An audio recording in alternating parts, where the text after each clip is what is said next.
मेरा नाम काफ़ी सारे लोग आप लोगों में से जानते होंगे, अश्विनी गौतम, और मेरी संस्था का नाम है ज्योतिषपुंज ग्लोबल फाउंडेशन। पिछले 7 साल से इस फील्ड में एज ए टीचर काम कर रहा हूँ, एज ए प्रोफेशनल टीचर काम कर रहा हूँ। वैदिक ज्योतिष, अंक ज्योतिष, वास्तुशास्त्र, रेकी, पास्ट लाइफ रिग्रेशन, ये सब पढ़ाता हूँ। और मेरी जो स्पेशलाइजेशन है वो अंक शास्त्र में है, यानी कि न्यूमेरोलॉजी में है, नंबर्स में है। और मुझे लगता है कि शायद आप लोगों में से कोई ना कोई न्यूमेरोलॉजी के बारे में थोड़ा बहुत ज़रूर जानते होंगे। आई होप सब लोग वैदिक के तो ज्ञाता होंगे यहाँ पर। पंजाबी चलेगी या हिंदी? सब चलेगी। चलिए, मुझे आप YouTube पे सुन सकते हैं एस्ट्रोलॉजर अश्विनी गौतम के नाम से। लगभग 34,000 के आसपास सब्सक्राइबर्स और 21 लाख के आसपास व्यूवर्स हैं जो मुझे फॉलो करते हैं YouTube पे। और मैं पहली बार आप लोगों के बीच में गुरदास पठानकोट आया हूँ आज एक सेशन देने के लिए, और जिसका जो क्रेडिट है वो हमारे विष्णु कुमार शर्मा जी और मणिकरण जी को जाता है। और इन्हीं की एफर्ट्स हैं कि मुझे आप लोगों के बीच में लाके खड़ा किया, जिससे मैं आज आपको अंकों के बारे में, न्यूमेरोलॉजी के बारे में जानकारी देने जाऊँगा।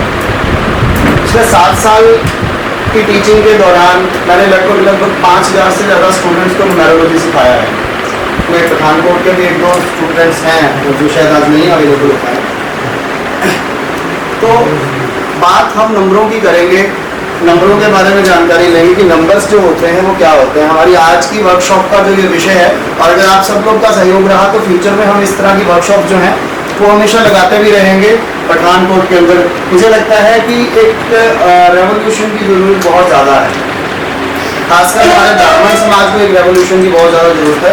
बिकॉज हमारी भारतीय सभ्यता या भारतीय संस्कृति को अगर हम देखते हैं तो भारतीय सभ्यता और संस्कृति को कहीं ना कहीं हम लोग पीछे छोड़ते चले जा रहे हैं। हमारा आज का जो युवा है, आज का जो यंगस्टर्स है, वो MBA, MCA, BTech की तरफ जाता है, लेकिन शायद उसके लिए नौकरियों के स्कोप या जॉब्स के स्कोप नहीं है। लेकिन हमारा जो ये सनातन है, हमारा जो ये सभ्यता है, इसका स्कोप और इसका फ्यूचर जो है वो इस समय बहुत ज़्यादा ब्राइट है। मैं आपको इसलिए भी ये बात कह रहा हूँ कि 150 करोड़ की पॉपुलेशन में हम लोगों में से 1 लाख भी ज्योतिषी प्रॉपर नहीं है, और इनमें से अगर मैं पढ़े लिखे ज्योतिषी की बात करूँ तो शायद नहीं। एक रेवोल्यूशन की जरूरत है ताकि हम सब लोग इस चीज़ को लेकर आगे बढ़े। और बड़े गर्व से कहना चाहता हूँ कि जितनी भी विद्याएं आज हम ये कहते हैं कि विदेशों से आई हैं, वो सारी की सारी भारतीय देन है। उसका एक एग्जाम्पल मैं आपको दे सकता हूँ। मैं अंकों की बात करूंगा, लेकिन थोड़ा सा ओवरव्यू बाकी विद्याओं के बारे में भी दूंगा, क्योंकि ये इस समय एक बहुत तेजी से चलता हुआ ट्रेंड बन चुका है। आप टैरो कार्ड्स की बात करते हैं, बहुत सारे लोगों ने देखे होंगे टैरो कार्ड निकालते हैं और उसमें से आपकी प्रेडिक्शंस करते हैं, राइट। कोई रोम के अंदर आए थे, लेकिन अगर वो 1860 के अंदर रोम के अंदर आए थे, जो हमारे पुराने लोग जो तोता बिठाकर कार्ड निकलवाते थे, तो वो क्या था। दूसरी बात, रेकी की बात कही जाती है कि रेकी जो है वो जापान की देन है। कितने लोग जानते हैं आप लोगों में से रेकी? आप जानते हैं रेकी जापान से आई है, इंडिया से आई है। बिल्कुल सही कह रहे हैं, इंडिया से आई है, लेकिन जापान में उसको डेवलप किया गया। जापान में उसको डेवलप किया गया। और रेकी में होता क्या है, बेसिकली क्या होता है सर रेकी में? हीलिंग होती है। कहाँ से? हमारे हाथों के इन पोर्स से, क्योंकि हमारी हाथों की एनर्जीज जो होती हैं इन पोर्स के अंदर होती है।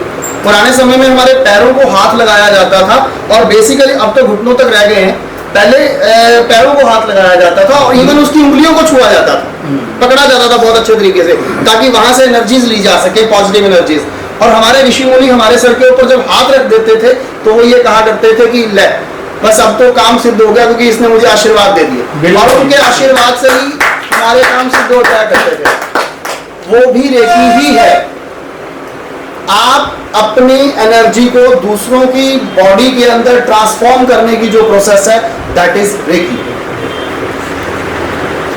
हमारी भारतीय सभ्यता को हम लोग प्रॉपर तरीके से नहीं जान पा रहे हैं। हमारी भारतीय संस्कृति जो है वो कहीं ना कहीं लोप होती जा रही है, क्योंकि हम उसके ऊपर प्रॉपर तरीके से गौर नहीं कर पा रहे। अब आ जाते हैं घूम फिर के अंक ज्योतिष के ऊपर, न्यूमेरोलॉजी के ऊपर।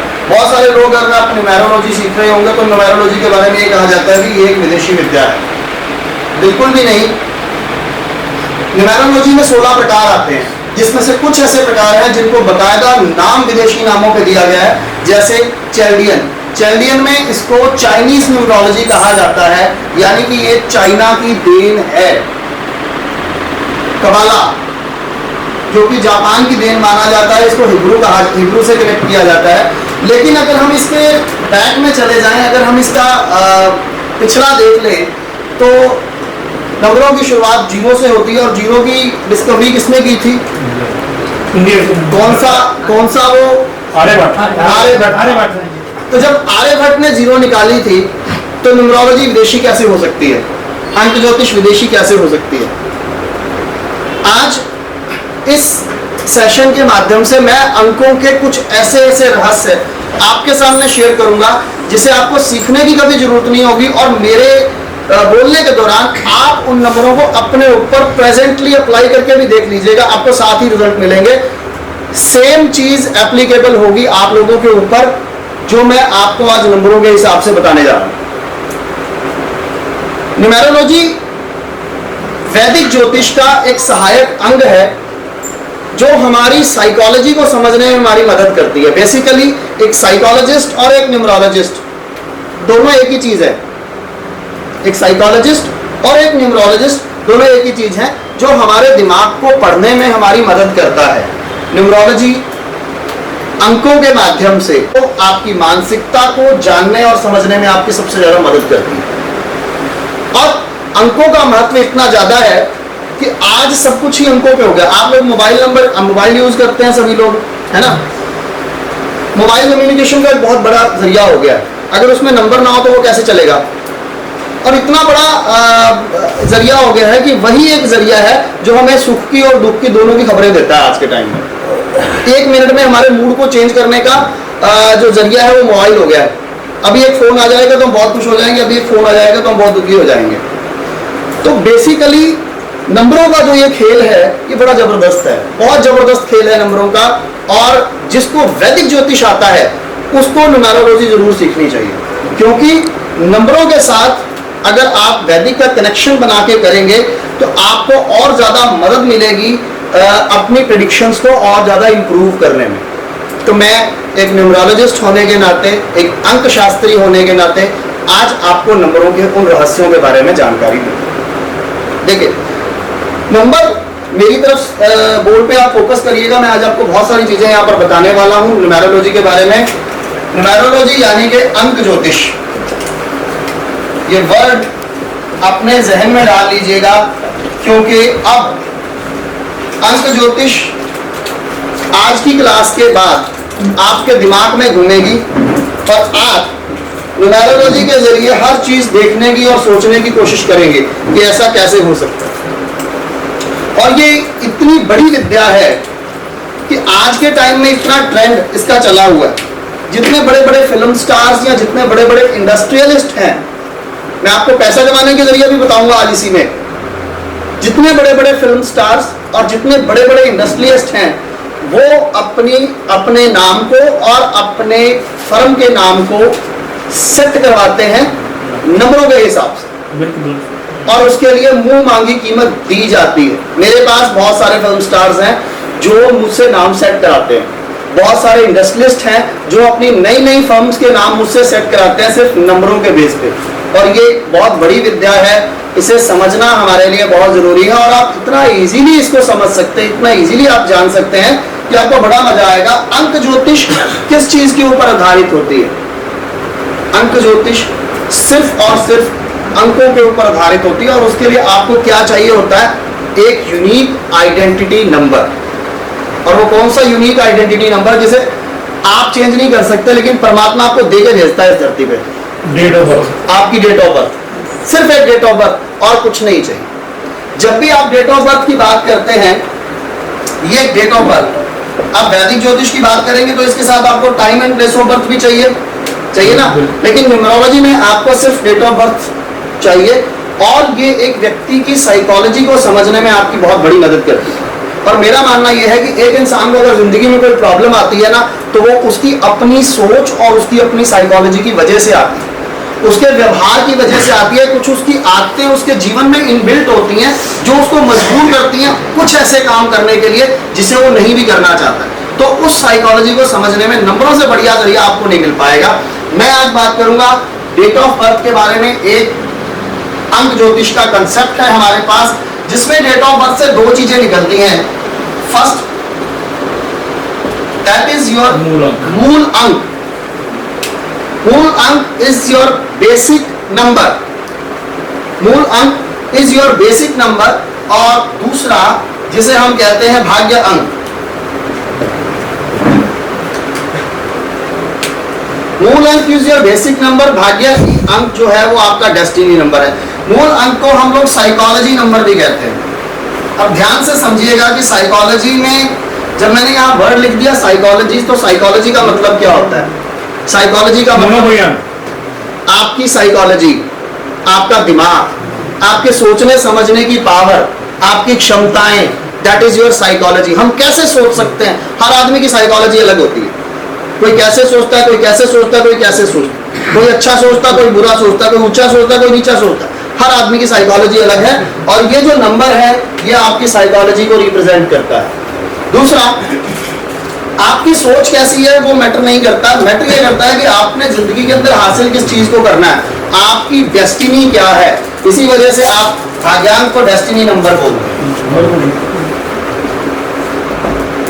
आप भाग्यांक को डेस्टिनी नंबर, हाँ जी। और साइकोलॉजी और डेस्टिनी में एक बहुत बड़ा फर्क होता है। फर्क कैसे रिप्रेजेंट करते हैं? फर्क हम रिप्रेजेंट करते हैं, एक बस के ड्राइवर का एग्जांपल लेता हूं मैं यहाँ पर। जब एक बस चलती है और उसके अंदर कितनी सारी सवारियां बैठी हुई हैं, एक बस चलती है तो उसके अंदर कितनी सारी सवारियां बैठी होती हैं। जो बस को चलाने वाला है, जो ड्राइवर है, वो आपकी साइकोलॉजी है और उसको पीछे से इंस्ट्रक्ट करने वाला वो आपकी डेस्टिनी है।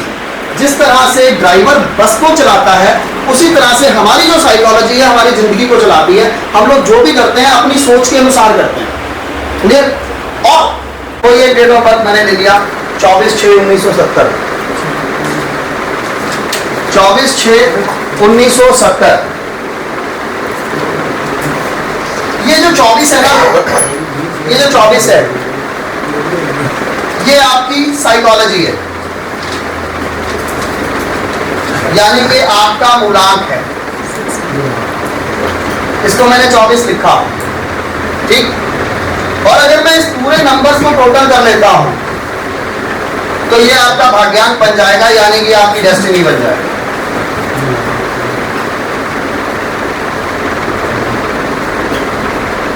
दस और 7 17, 6 23 और 6 कितना हुआ टोटल? ये 10 7 17 6 23 और 6 29। ये दो नंबर मेरे पास आ गए हैं, 24 और 29।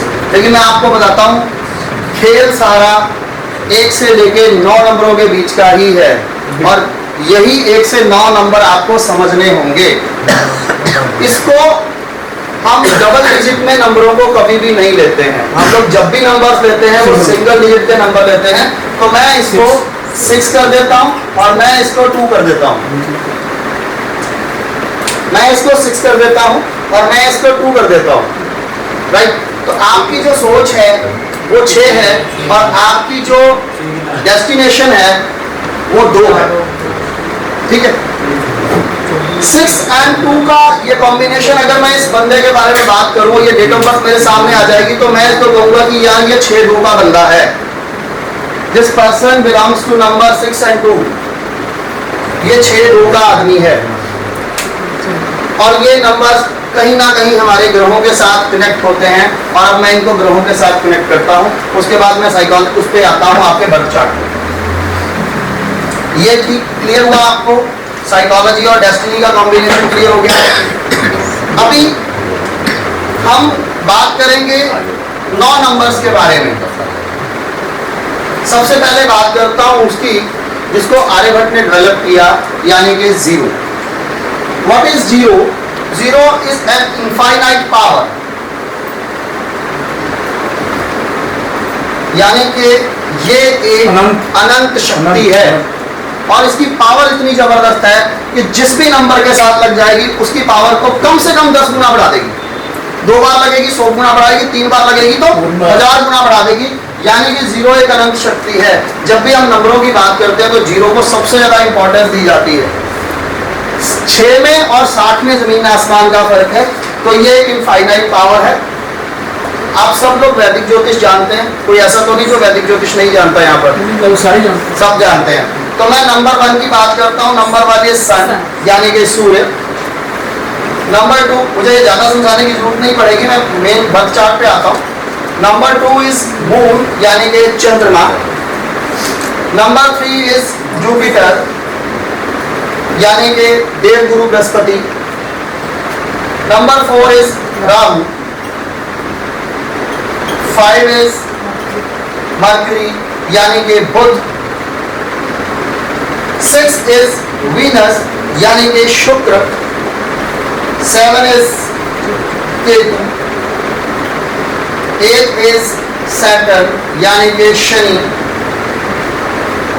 और 9 इज मार्स, यानी कि मंगल। अभी जो मैंने एक डेट ऑफ बर्थ ली थी वो कॉम्बिनेशन था 6 और 2 का। तो मैं ये कह सकता हूं कि ये शुक्र और चंद्रमा का कॉम्बिनेशन है। आपको हिंट देता हूं कि ये जो कॉम्बिनेशन मेरे सामने निकल के आया, इस आदमी की सोच शुक्र के नेचर से मिलती है। अब सब वैदिक ज्योतिषी हैं तो शुक्र का नेचर सभी जानते हैं। इस आदमी की सोच जो है वो शुक्र के नेचर से मिलती है, लेकिन इसकी किस्मत इसको चंद्रमा की तरफ लेके जाना चाहती है, उसके नेचर की तरफ लेके जाना चाहती है। ये बंदा सोचता तो शुक्र जैसा होगा, लेकिन ये बंदा हरकतें चंद्रमा वाली करता होगा। धीरे धीरे आएंगे इस ट्रैक पे, समझेंगे इस चीज को। ये बंदा सोचता तो शुक्र जैसा होगा, लेकिन ये बंदा हरकतें चंद्रमा जैसी करता होगा। अब हमें चंद्रमा और शुक्र को समझने की जरूरत नहीं है, क्योंकि हम सबको पता है कि चंद्रमा और शुक्र क्या होता है। मैं घूम फिर यहाँ तक क्लियर है आप लोगों को। मैं आता हूँ वापस अब साइकोलॉजी पे। मैंने अभी आपको शुरू में एक बात बोली थी कि एक न्यूमरोलॉजिस्ट और एक साइकोलॉजिस्ट दोनों एक है। एक साइकोलॉजिस्ट भी आपके दिमाग को पढ़ता है और एक न्यूमरोलॉजिस्ट भी आपके दिमाग को पढ़ता है। तो वो क्या पढ़ता है, आज मैं उस टॉपिक पे आपसे बात करूंगा। ये जो बेसिक सा कंसेप्ट है जो आपको किताबों में मिल जाएगा, इस पे मुझे आपको ज्यादा समझाने की जरूरत नहीं पड़ेगी। आप कभी कोई चैप्टर अपलोड हो रहा है वहां पर, तो एस्ट्रोलॉजर अश्विनी गौतम को आप YouTube पे सब्सक्राइब कर लीजिए, आपको मिल जाएगा सारा का सारा कंसेप्ट। लेकिन जो चीज मैं आपको समझाने की कोशिश कर रहा हूँ, शायद अभी मैंने वो YouTube पे नहीं डाली है, क्योंकि वो चीज सिर्फ और सिर्फ एक्सपीरियंस पे बोलती है और उसको शायद वीडियो के माध्यम से नहीं समझाया जा सकता। इसलिए मैं आप लोगों के बीच में आया हूँ इस चीज को लेकर। हम बात करते हैं साइकोलॉजी, व्यक्ति ही आएगा या वकील के पास दुखी व्यक्ति ही आएगा, सीधा व्यक्ति बहुत कम आता है। तो हम किसी डॉक्टर से कम नहीं है। सबसे पहले तो हमारी मेंटेलिटी, हमारी सोच ये होनी चाहिए कि हम किसी डॉक्टर से कम नहीं है। इसलिए किसी से पैसे मांगने में शर्म मत। 5 6 7 8 9 9 के 9 नंबर फिट कर दिए मैंने यहाँ। इसे हम न्यूमरोलॉजी की भाषा में कहते हैं बर्थ चार्ट ऑफ न्यूमरोलॉजी, यानी कि आपका जन्म चार्ट। जैसे हमारी वैदिक कुंडली होती है, वैसे ये हमारी अंकों की कुंडली होती है। ये बनाई कैसे जाती है अभी मैं बताऊंगा, लेकिन फिलहाल के लिए मैं आपको बता दूं कि हर नंबर हर कॉलम के लिए फिक्स्ड है। जैसे वैदिक ज्योतिष में भाव फिक्स होते हैं, राशियां उसके अंदर रोटेट करती हैं, उसी तरह से हमारे इन कॉलम्स के ये नंबर जो है वो फिक्स्ड हैं। ये इसमें कोई भी चेंज कभी भी नहीं होता, राइट। तो अब इसको अप्लाई कैसे करना होता है। अब मैं किसी एक डेट ऑफ बर्थ को लेता हूँ, आप लोगों में से कोई एक डेट ऑफ बर्थ मुझे बता दीजिए, कोई एक। 12/3/81। 12/3/81। ये मैंने लिखा 12/3/1981। मैं इसको रब कर रहा हूँ, बहुत छोटा है इसी वजह से। 12/3/81 है ये डेट ऑफ बर्थ मैंने लिखी। तो सबसे पहले यहाँ पर साइकोलॉजी समझते हैं। साइकोलॉजी इज 3, मैंने भी लिख दिया। 9 और 10 19, 3 22 और 3 22 और 3 25। डेस्टिनी आ गया 7। किसका कॉम्बिनेशन है ये? ये देवगुरु बृहस्पति और केतु, तो इसमें बहुत अच्छा कॉम्बिनेशन। इसमें बिल्कुल कोई शक ही नहीं होना चाहिए कि 3 साल के कॉम्बिनेशन वाला बड़ा धार्मिक और बड़ा आध्यात्मिक व्यक्ति हो सकता है, और एक अच्छा बिजनेसमैन भी। लोग कहते हैं कि केतु वाले बिजनेस नहीं करते, मैं कहता हूँ केतु वाले सबसे अच्छे बिजनेस करते हैं, सबसे अच्छे बिजनेसमैन होते हैं। ये 3 साल का कॉम्बिनेशन होता है, बहुत अच्छा कॉम्बिनेशन। लेकिन अगर मैं इनका बर्थ चार्ट बनाऊंगा तो बर्थ चार्ट कैसे बनेगा? इनके हर नंबर को मैं उस नंबर पर प्लेस करूंगा जो नंबर मैंने हर चार्ट, हर कॉलम के लिए दिया हुआ है। यहाँ पर देखिए 1 1 और 1, ये 1 3 बार आया, तो मैं यहाँ 1 वाली जगह पर 1 को 3 बार लिख रहा हूं, 1 को 3 बार लिख रहा हूं, 1 को। 2 इनकी डेट ऑफ बर्थ में 2 बार आया है, मैंने 2 को 1 बार लिख दिया। 3 इनकी डेट ऑफ बर्थ में 1 बार आया, मैंने 3 को 1 बार यहाँ पर लिख दिया। और उसके बाद इनके पास आया है 8, ये मैंने 8 को 8 की जगह पर लिख दिया। और 9 भी इनके पास 1 बार आया है, 9 को 1 बार लिख दिया। अगर मैं इस बर्थ चार्ट को एलोबरेट करूं तो उस बर्थ चार्ट के हिसाब से 1 जो है वो यहाँ पर 3 बार आता है इनकी डेट ऑफ बर्थ में। अभी मैं इस साइकोलॉजी को समझाऊंगा कि 1 का 3 बार आना क्या रिप्रेजेंट करता है और किसी नंबर का ना होना क्या रिप्रेजेंट करता है, और आपके वैदिक ग्रहों के साथ कनेक्ट करके बताऊंगा अभी आपको। 1 3 बार आता है यहाँ पर, 2 1 बार आया, 3 1 बार आया है।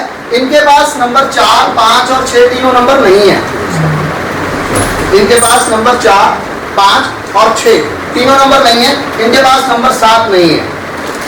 वैसे डेस्टिनी से 7 आ रहा है लेकिन बर्थ चार्ट में नहीं है, तो मैं फिलहाल इस पार्ट को छोड़ता हूँ, क्योंकि ये तो फुलफिलमेंट है, ये तो पूरा करेगा, ये जो नंबर नहीं है उनको करेगा, लेकिन साइकोलॉजी को समझने के लिए हमें डायरेक्ट नंबर अप्लाई करना। तो इनका जो निचोड़ आया कि इनके पास 4 5 6 और 7 नंबर्स जो हैं वो मिसिंग नंबर हैं इनकी डेट ऑफ बर्थ के अंदर, जबकि 1 जो है वो 3 बार आ रहा है और बाकी सारे नंबर 1 1 बार। ठीक है, तो ये जो बर्थ चार्ट बनता है ना, आप अपना भी सब अपना बना के चेक कर सकते हैं, आपको पता लग जाएगा। ठीक है, तो ये इस तरह से बनेगा, जिसके अंदर हम देख लेते हैं कि ये जो नंबर्स हैं कौन कौन से नंबर हमारे पास मिसिंग है, और जो नंबर हमारे पास मिसिंग है उस ग्रह के इफेक्ट हमें प्रभावित करते हैं। तो कैसे प्रभावित करते हैं हम समझते हैं इस चीज को। मैं यहाँ पर किसी की डेट ऑफ बर्थ एनालाइज नहीं करूंगा, मैं पहले बता रहा हूं, मैं नॉर्मल बर्थ चार्ट को लेकर सबकी साइकोलॉजी को यहाँ बताऊंगा, और आप उस साइकोलॉजी को अपने ऊपर अप्लाई करके चेक कर लीजिएगा वो आपके साथ मैच करती हो। ये मैंने बर्थ चार्ट बनाया था, ये मैंने एक बर्थ चार्ट बनाया था, और मैंने इसमें नंबर्स दिए थे 1 2 3 4 5 6 7 8 9 डायरेक्ट नंबर्स दिए थे। 1 से लेके 9 तक के ये सारे के सारे नंबर्स यहाँ पर पूरे कंसेप्ट को समझना है। तो मैं इसको कुछ चीजों के अंदर डिवाइड कर रहा हूं, आप गौर करिएगा। ये 147 जो है आप नोट करते रहिएगा, बड़ा इंपॉर्टेंट टॉपिक है, और ये अगर आप समझ गए तो आप न्यूमरोलॉजी पढ़े ना पढ़े, सीखे ना सीखे, लेकिन वैदिक ज्योतिष में इसको ट्राई कर लीजिएगा साथ साथ, तो एक बंदे की साइकोलॉजी समझा देगा कि बंदा कहाँ गलत है और कहाँ सही है। इस पार्ट को हम लोग कहते हैं फिजिकल प्लेन, यानी कि हिंदी में अगर मैं वर्ड यूज करूं तो दिस इज शारीरिक स्तर।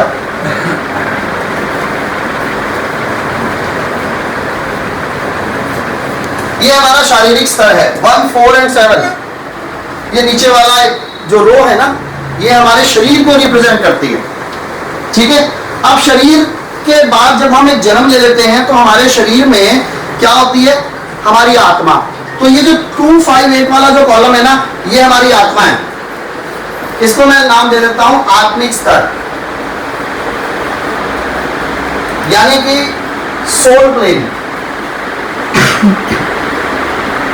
ये हमारी आत्मा का लेवल है। 2 5 8 इज आवर सोल, हमारी आत्मा। और जो बॉडी मिल गई हमें, हमने जन्म लिया, हमें शरीर मिल गया, उसके अंदर आत्मा मिल गई, और तीसरी चीज जो परमात्मा हमें दे के भेजता है वो है दिमाग। तो तीसरा जो हमारा लेवल है वो हमारा दिमाग है। ये दिमागी स्तर है, यानी कि माइंड प्लेन कह लीजिए या मेंटल प्लेन कह लीजिए, कुछ भी कह लीजिए। तो 3 अलग अलग पार्ट्स को मैंने बांट दिया है, 3 रोज बांट दी है मैंने, एक हमारा शरीर, एक हमारी आत्मा और एक हमारा दिमाग।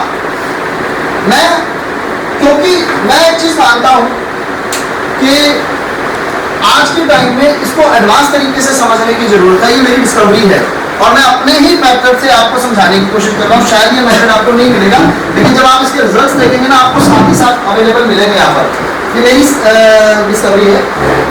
3 हिस्से मैंने बांटे, शरीर का, आत्मा का और दिमाग का। तो 3 अलग अलग सिचुएशंस में मैंने इसको बांटा। अब मैं 3 इसको अलग और सिचुएशंस में बांट रहा हूँ। पहले मैंने इस तरह से बांटा था, अब मैं ऐसे बांट रहा हूँ। पहले मैंने रोज बांटी थी, अब मैं कॉलम्स बांट रहा हूँ। तो मैं 1 2 3 अगर मैं इसकी बात करूं तो ये आपका बचपन है, यानी कि मैं इस कॉलम को बच्चा मानता हूं, क्योंकि जब हम पैदा होते हैं तो सबसे पहले हम बच्चे ही पैदा होते हैं। ठीक है, इस तरफ से गिना तो मैंने वो शारीरिक स्तर था, लेकिन इस तरफ से गिना तो मैं ये बच्चा मानता हूं। ये 1 2 3 तीनों ही बच्चे हैं। अब चाहे वो शरीर बच्चा है, चाहे वो आपकी आत्मा बच्ची है, चाहे वो आपका दिमाग बच्चा है, मर जाते हैं, पैदा होते हैं, हमें शरीर मिलता है, आत्मा मिलती है, दिमाग मिलता है, यही कुछ तो है हमारे पास, और क्या है। और इसी चीज को हमें नंबरों के माध्यम से समझने और सीखने की कोशिश करनी है, और ये बहुत ही बड़ा और बहुत ही इंपॉर्टेंट टॉपिक है, आप यहाँ पर समझ पाएंगे। चलिए इसको समझते हैं। जब हम पैदा होते हैं, जब हम फर्स्ट पैदा होते हैं, हम बच्चे होते हैं, छोटा बच्चा जैसे होता है ना, हम बच्चे होते हैं, हम पैदा होते ही इस धरती पे जन्म लेते हैं। तो पैदा होते ही हमें डेट ऑफ बर्थ भी मिल जाती है, बिना पैदा हो तो मिलेंगी नहीं, है ना। पैदा होते ही हमें डेट ऑफ बर्थ भी मिलेगी, यानी कि ये चार्ट भी हमारा पैदा होते ही तैयार हो गया, इसमें बाद में कुछ इंप्रूवमेंट करने की जरूरत नहीं। ठीक है, जब हम पैदा होते हैं तो हमारी जिंदगी की शुरुआत होती है। इसी तरह से नंबरों की शुरुआत कौन से नंबर से होती है? 1 नंबर से, क्योंकि 0 एक इनफाइनाइट पावर है, उसको हम कंसीडर नहीं कर रहे हैं यहाँ पर। तो 1 नंबर से हम शुरुआत कर रहे हैं, और पैदा होते ही हमारा शरीर एक छोटे बच्चे जैसा है, शुरुआत नंबर 1 से हो रही है। तो 1 नंबर को मैं एक छोटे बच्चे की तरह कंसीडर करके चल रहा हूँ। नंबर 1 एक बहुत ही छोटा सा बच्चा है। दूसरा एंगल मैं इसका देखूं तो दूसरा एंगल ये कहता है कि नंबर 1 जो है वो सूर्य का नंबर है। अगर न्यूमरोलॉजी की भाषा में बात करें या ज्योतिष की भाषा में बात करें तो सूर्य क्या है? सूर्य स्टेटस है, मान सम्मान है, रिस्पेक्ट है, सरकार है, बेसिकली पावर है, सब कुछ है। अगर मैं ये कहूं कि नंबर 1 हमें ये सारी चीजें देता है, डेफिनेटली देता है, मान गए कि नंबर 1 ये सारी चीजें देता है। तो जब एक छोटा बच्चा पैदा होता है तो उसको भी जन्म लेते ही ये सारी चीजें मिलती हैं। उसे इस मान सम्मान रिस्पेक्ट प्यार के लिए मेहनत नहीं करनी पड़ती, उसको पैदा होते ही मिलती है। किसी के घर में आज बच्चा हो जाए ना तो उसके घर में फंक्शन शुरू हो जाते हैं, इससे बड़ी रिस्पेक्ट हो सकती है? सूर्य क्या दे रहा है उसको? रिस्पेक्ट दे रहा है। सूर्य रिश्ते हैं, उसको रिश्ते दे रहा है, बिना मेहनत किए बने आए। उसके पिता माता रिश्तेदार जितने भी थे वो उसको पैदा होते ही मिल गए। उसके पिता के पास जो प्रॉपर्टी थी वो जन्म लेते ही उसकी हो गई, वो राजयोग में पैदा हुआ। एक बच्चा पैदा होते ही राजयोग में आ जाता है, लेकिन वो बड़ा होते होते पता नहीं उसका राजयोग कहाँ गायब होता है, ये तो हम सब जानते हैं। तो अगर मैं उस बच्चे की साइकोलॉजी को समझूं, उस बच्चे को देखने की कोशिश करूं, तो नंबर 1 सूर्य का नंबर है, और सूर्य ये सारी चीजें देता है और एक बच्चे को भी देता है। हमारे पास कोई इंसान इसलिए नहीं आएगा कि उसके पास सब कुछ है। हमारे पास एक इंसान इसलिए आएगा कि उसको कोई ना कोई दुख होगा, वरना सुख में तो लोग नहीं पूछते।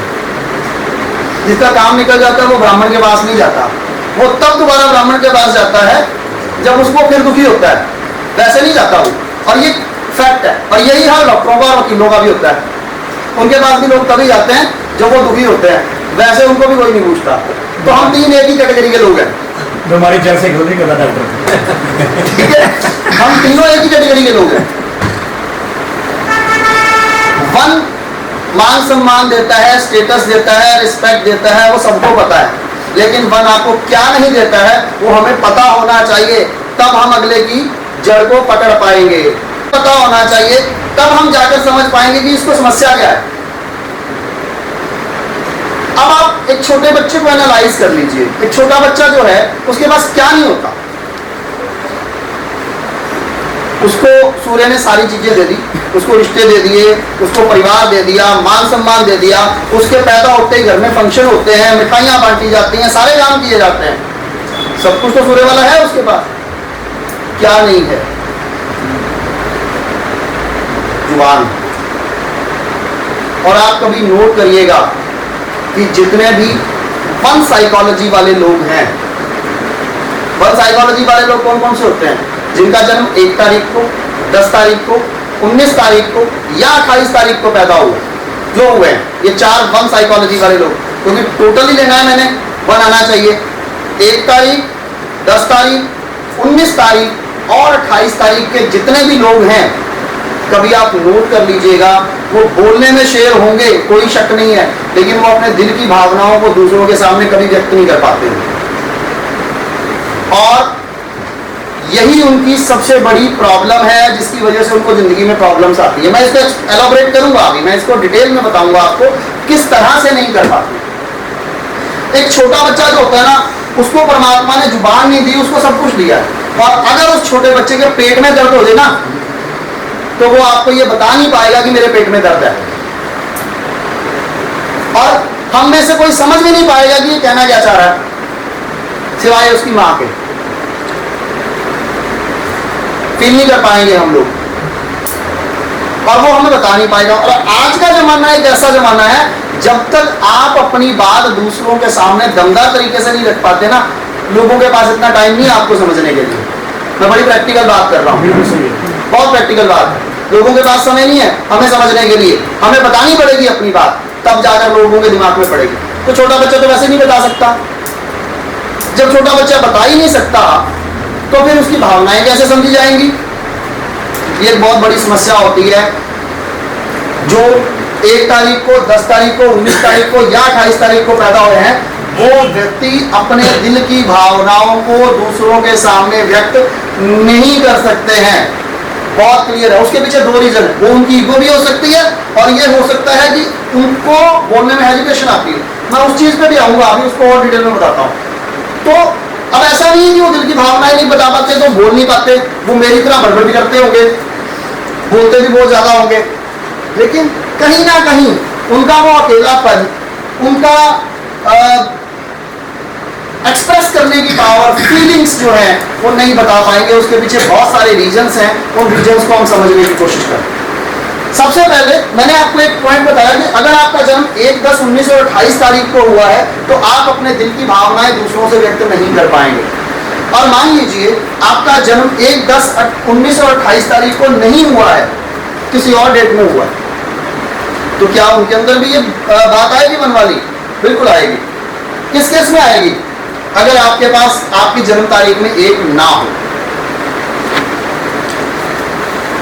नेचुरल की बात है कि अगर आपकी डेट ऑफ बर्थ में 1 है ही नहीं, तो आपके अंदर सूर्य वाले तो गुण है ही नहीं। और ये लागू किन पे होता है? जो लोग 1999 के बाद पैदा हुए, क्योंकि उससे पहले तो सबके पास 1 होता था, ठीक है, उनके पास 1 होता था। तो जो 1999 के बाद पैदा लोग हुए हैं, उनके पास ये प्रॉब्लम आती है। और उसके बाद नंबर कौन सा एक्टिव होता है 1999 के बाद? 2, चंद्रमा का। चंद्रमा तो वैसे ही भावनाओं का प्रतीक होता है। तो जो चंद्रमा के नंबर वाले हो गए, वो तो वैसे ही नहीं अपने दिल की फीलिंग शेयर कर पाएंगे, क्योंकि उनके पास 1 नहीं है। तो जिनकी डेट ऑफ बर्थ में 1 नहीं होता ना, वो उनके साथ दोनों ही समस्याएं होती हैं। पहली समस्या स्टेटस, मान सम्मान, रिस्पेक्ट, इसमें सारी जिंदगी कमी रहती है। प्लस वो ये अपने अंदर क्या राज दबा के बैठे हुए हैं, वो दूसरों से बता ही नहीं सकते, क्योंकि कुछ होता ही नहीं, उनका स्टेटस, मान सम्मान, रिस्पेक्ट ही नहीं है समाज में। तो ये ध्यान करने वाली बात है कि क्या हमारे बच्चों के अंदर 1 है, और अगर नहीं है तो कम से कम उससे सूर्य की रेमेडी जरूर करानी चाहिए, ताकि उसके 1 के नेगेटिव इफेक्ट उसकी जिंदगी के अंदर ना हो। बहुत बढ़िया, बहुत बढ़िया। पॉइंट मुझे शुरू ये करके बहुत बड़ा पॉइंट है, हम लोग यहाँ पर लैग कर जाते हैं। और आप गौर करिएगा, मैं आपको, आप डॉक्टरों की रिपोर्ट्स उठा लीजिएगा, मैंने सर्वे किया इस चीज़ के ऊपर। जितने 1 तारीख को पैदा हुए लोग हैं ना, चाहे 1/10/1928 वाले हार्ट अटैक के पेशेंट सबसे ज़्यादा वही होते हैं। बिल्कुल। मैं बताऊंगा उसका रीज़न क्यों होते हैं हार्ट अटैक के शिकार। ये भी साइकोलॉजी को समझने की बात आ रही है। नंबर 1, एक छोटा बच्चा, और मैंने आपको ये बोला कि आपकी डेट ऑफ बर्थ के अंदर 1 नहीं है तो आपके पास रिस्पेक्ट, मान सम्मान की कमी रहती है और आप अपने दिल की भावनाएं वैसे ही दूसरों से व्यक्त नहीं कर पाते क्योंकि आपको कोई सुनता नहीं। फर्स्ट। दूसरी बात, अगर आपकी डेट ऑफ बर्थ के अंदर 1 जो है वो 1 बार आई, जैसे भाई साहब की डेट ऑफ बर्थ के अंदर 1 जो है वो 3 बार आया था, ठीक है। अब जिन जिन की डेट ऑफ बर्थ के अंदर 1 बार आता है, मैं नहीं पूछूंगा, वो ईमानदारी से इस चीज पे गौर करिएगा, ठीक है। जिनकी भी डेट ऑफ बर्थ के अंदर 1 बार आता है, उनकी जो साइकोलॉजी होती है, उनका जो माइंड होता है, वो जस्ट एक छोटे बच्चे जैसा होता है। उनकी सोच एक छोटे बच्चे जैसी होती है। कैसे होती है? एग्जाम्पल देता हूं। जिनकी डेट ऑफ बर्थ के अंदर एक बार आया है, वो व्यक्ति मैच्योर माइंड से कभी भी दिमाग नहीं लगा सकता। क्यों? उसको पता ही नहीं लगता कौन अच्छा है और कौन बुरा है। कोई व्यक्ति जो उसके साथ मीठा बोल रहा है, उसको वो बंदा हमेशा अच्छा लगेगा जिसकी डेट ऑफ बर्थ में एक बार आता है। और चाहे मीठा बोलने वाला उसकी सारी दुनिया लूट के ले जाए, और चाहे कड़वा बोलने वाला उसको सही तरीके से समझाने की कोशिश कर रहा हो, लेकिन क्योंकि वो कड़वा बोलता है। और अक्सर मैंने ये देखा है प्रैक्टिकली, मैंने 5000 स्टूडेंट पढ़ाया अंक ज्योतिष का, मैंने बहुत सारी बर्थ चार्ट्स को चेक किया है। जिनकी डेट ऑफ बर्थ के अंदर एक बार आता है ना, उन्हें प्यार से कुछ भी काम कराया जा सकता है। उनसे प्यार से बात करके आप कुछ भी करा सकते हैं। अगर आप उनके साथ कड़वा बोलेंगे ना, वो आपके विरोधी हो जाएंगे। ये उस व्यक्ति की साइकोलॉजी है, ये उस व्यक्ति की सोच है। तो हमें पता होना चाहिए कि इसकी डेट ऑफ बर्थ के अंदर 1 जो है वो 1 बार आया है, तो इस बंदे से काम कैसे निकलवाया जा सकता है? क्योंकि उसके पास एक बार है, तो वो बंदा मिठास का भूखा है, उससे प्यार से बोलो, जो मर्जी उधरवा लो। और अक्सर मैंने ये देखा है कि जिनकी डेट ऑफ बर्थ के अंदर एक बार आता है ना, उससे आप 2 बातें प्यार की बोल दो, वो खुद ही अपने दिल के सारे राज आपके सामने खोल के रख देगा। और आप ट्राई भी कर सकते हैं, शायद आप लोगों में से भी कईयों का नेचर ऐसा ही हो।